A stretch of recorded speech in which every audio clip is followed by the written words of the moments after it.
Friends, നമ്മുടെ YouTube ചാനലിലേക്ക് എല്ലാവർക്കും സ്വാഗതം. അപ്പോൾ നമ്മൾ ഇന്ന് വീഡിയോയിലൂടെ പറയാൻ പോകുന്നത് ഷോക്കിനകത്ത് എന്തൊക്കെയാണ്. നമ്മളിപ്പോൾ ഷോക്ക് കട്ട് ചെയ്ത് വെച്ചിട്ടുണ്ട്. അപ്പോൾ ഷോക്കിനകത്ത് എന്തൊക്കെയാണ് നമുക്ക്. ഇത് ഓയിൽ ടൈപ്പ് ഷോക്കാണ്. ഓയിൽ ടൈപ്പ് ഷോക്കിന് ഇതിനകത്ത് ഓയിലായിരിക്കും വരുന്നത്.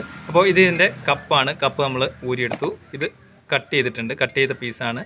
ഇത് കട്ട് ചെയ്തിട്ടാണ് നമ്മളിപ്പോൾ ഓപ്പൺ ചെയ്ത് വെച്ചേക്കുന്നത്. അപ്പോൾ കട്ട് ചെയ്തപ്പോൾ ഇതിനകത്ത് ഓയിൽ ഉണ്ടായിരുന്നു. ഏകദേശം 1/2 ലിറ്ററിനടുത്ത് ഓയിൽ ഉണ്ടായിരുന്നു. ആ ഓയിൽ നമ്മൾ കളഞ്ഞിട്ടുണ്ട്.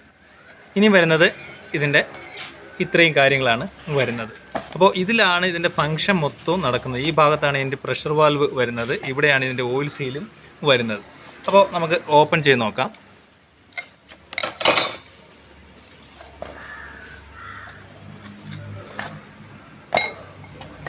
ഇതാണ് ഇതിൻ്റെ പിസ്റ്റൺ വരുന്നത്. ഓയിലെ തള്ളുന്ന പിസ്റ്റൺ ഇതാണ് വരുന്നത്. ഈ ഭാഗത്താണ് ഇതിൻ്റെ പ്രഷർ വാൽവ് വരുന്നത്. ഇതാണ് ഇതിൻ്റെ പ്രഷർ വാൽവ്. 2 വാൽവാണ് വരുന്നത്. ഓരോ മോഡലിനനുസരിച്ച് വാൽവുകളുടെ എണ്ണം വ്യത്യാസം വരും. അതുപോലെ തന്നെ രൂപത്തിനും വ്യത്യാസം വരും. അപ്പോൾ ഇത് ഈ എൻഡിൽ നിൽക്കുന്നു, ഇത് ഈ എൻഡിലാണ്, ഇങ്ങനെയാണ് നിൽക്കുന്നത്. അപ്പോൾ ഇതാണ് ഷോക്കിനകത്തുള്ള മെയിനായിട്ടുള്ള കാര്യം. നമ്മൾ കട്ട് ചെയ്ത് നോക്കിയാൽ ഇതിനകത്ത് ഒരു പൈപ്പും അതുപോലെ തന്നെ പിസ്റ്റണും വാൽവും മാത്രമേ കാണുകയുള്ളൂ. അല്ലാതെ വേറെ കുറേ ഐറ്റംസും കാര്യങ്ങളും ഒന്നും കാണില്ല. അപ്പോൾ ഇതാണ് ഇതിനകത്ത് വരുന്ന ഐറ്റംസും കാര്യങ്ങളൊക്കെ. അപ്പോൾ ഇതാണ് ഇതിൻ്റെ പ്രഷർ വാൽവ് വരുന്നത്. അപ്പോൾ ഈ ഭാഗത്തിൽ കൂടെ ഇത് ടോപ്പിൽ ഈ ഭാഗത്തായിട്ടായിരിക്കും വരുന്നത്. ഈ ഭാഗത്തിൽ കൂടെ ഇതിന് 2 സീല് വരുന്നുണ്ട്. ഒന്ന് ഇതിനകത്തായിട്ട് ഒരു ഊറിങ് പോലെ ഒരു സീല് വരുന്നുണ്ട്. നമുക്ക് നോക്കിയാൽ മനസ്സിലായി. ഇതിനകത്ത് കാണുന്ന ഊറിങ് പോലെയുള്ള സീല്, ഇതിൻ്റെ ടോപ്പിൽ കാണുന്ന മെയിൻ സീല്.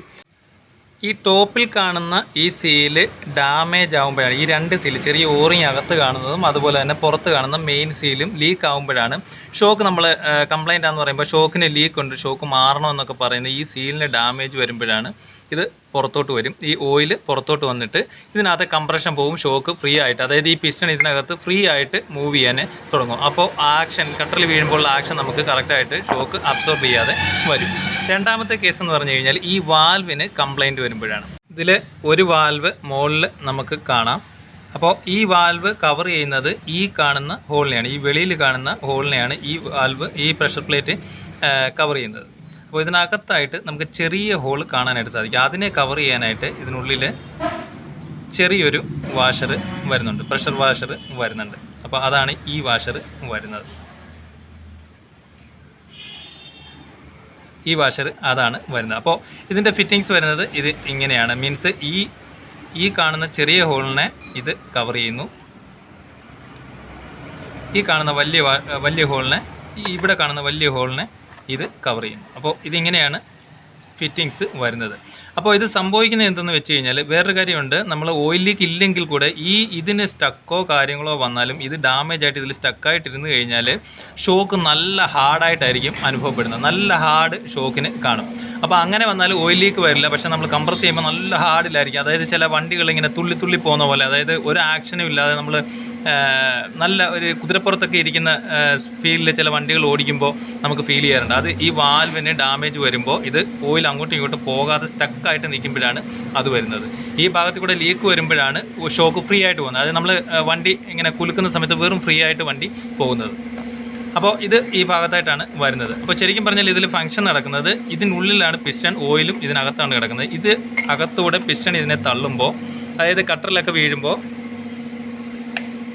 വീഴുമ്പോൾ ഇത് അകത്തോട്ട് പ്രസ്സാവുന്ന സമയത്ത് ഇതിനുള്ളിലുള്ള ഓയിൽ ഈ ഹോൾ താഴോട്ട് ഷോക്ക് പ്രസ്സാവുമ്പോൾ ഈ ചെറിയ ഹോളിൽ കൂടെ ഓയിൽ ഈ നമ്മൾ കണ്ട ആ ചെറിയ വാഷർ വഴി അകത്തോട്ട് ഇതിനുള്ളിലോട്ട് വരുന്നു. അപ്പോൾ ഹമ്പൊക്കെ ചാടി ഇറങ്ങിക്കഴിയുമ്പോൾ സ്പ്രിങ്ങിൻ്റെ ആക്ഷൻ കൊണ്ട് ഇത് റിലീസാവുന്ന സമയത്ത് ഈ വലിയ ഹോളിൽ കൂടെ, ഈ കാണുന്ന വലിയ ഹോളിൽ കൂടെ ഈ ഓയിൽ അകത്തോട്ട് കയറി വരുന്നു. അപ്പോൾ ഓട്ടോമാറ്റിക്കായിട്ട് ഇത് ശകലം തള്ളാൻ തുടങ്ങും. തള്ളിയിട്ട് ഇതിനകത്ത് കൂടെ ചെറിയ രീതിയിലായിരിക്കും ഓയിൽ വരുന്നത്. ഒത്തിരി രീതിയിൽ ഓയിൽ വന്നാലും ഫ്രീ കുറയും. ഷോക്ക് കംപ്ലൈൻറ്റ് തന്നെയാണ്. അപ്പോൾ അങ്ങനെയാണ് ഇതിൻ്റെ ഫംഗ്ഷൻ നടക്കുന്നത്. അതാണ് ഇവിടെ കാണുന്ന ചെറിയ ഹോള്, അതുപോലെ തന്നെ ഇവിടെ കാണുന്ന വലിയ ഹോൾ. ഓക്കെ, അപ്പോൾ ഇതാണ് ഇതിൻ്റെ ഫംഗ്ഷൻ വരും. കമ്പനിക്ക് അനുസരിച്ച് ഇതിൻ്റെ ഡിസൈൻ വ്യത്യാസം വരും. അതുപോലെ തന്നെ ഇതിൻ്റെ പ്ലേറ്റിൻ്റെ എണ്ണത്തിലൊക്കെ വ്യത്യാസം വരും. പണ്ടൊക്കെ നമ്മൾ ഷോക്ക് റീകണ്ടീഷൻ ചെയ്യാൻ പറ്റുമായിരുന്നു. പക്ഷേ അത് നമുക്ക് ഈ ടോപ്പ് അഴിച്ചെടുക്കുന്ന ടൈപ്പ് ഉണ്ടായിരുന്നു. ടോപ്പ് അഴിച്ചെടുക്കുന്ന ടൈപ്പിൽ നമുക്ക് സീലും കാര്യങ്ങളൊക്കെ ഷോക്ക് റീകണ്ടീഷൻ ചെയ്തിട്ട് ഓയിലൊക്കെ പുതിയത് നിറച്ച് സീലൊക്കെ മാറി നിറയ്ക്കാം. പക്ഷേ ഇപ്പം നമുക്ക് ഷോക്ക് റീകണ്ടീഷനായിട്ട് ചെയ്യാൻ പറ്റില്ല. ആ രീതിയിലാണ് ഷോക്ക് വരുന്നത്. അപ്പോൾ ഇതാണ് ഷോക്കിന് അകത്തുള്ള കാര്യങ്ങളും ഒക്കെ.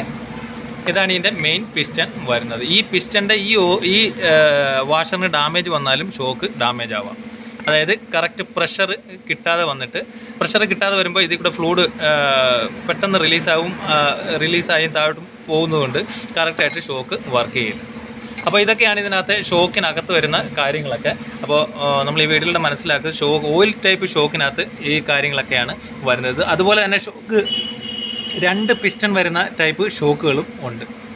ഇവിടെ വരുന്ന ഈ പിസ്റ്റൺ ഇവിടെയായിട്ടും ഒരു പിസ്റ്റൺ വരുന്ന ടൈപ്പ് ഷോക്കുകളും ഉണ്ട്. അപ്പോൾ ഷോക്കിനകത്ത് ഇത്രയും കാര്യങ്ങളൊക്കെയാണ് നമ്മൾ ഈ വീഡിയോയിലൂടെ എന്തൊക്കെ കാര്യങ്ങളാണ് ഇതിനകത്തുള്ളത്, സീല് കാര്യങ്ങൾ, പ്രഷർ വാൽവ്, ഇതൊക്കെയാണ് ഈ വീഡിയോയിലൂടെ നമ്മൾ മനസ്സിലാക്കിയത്. Okay, thank you for watching.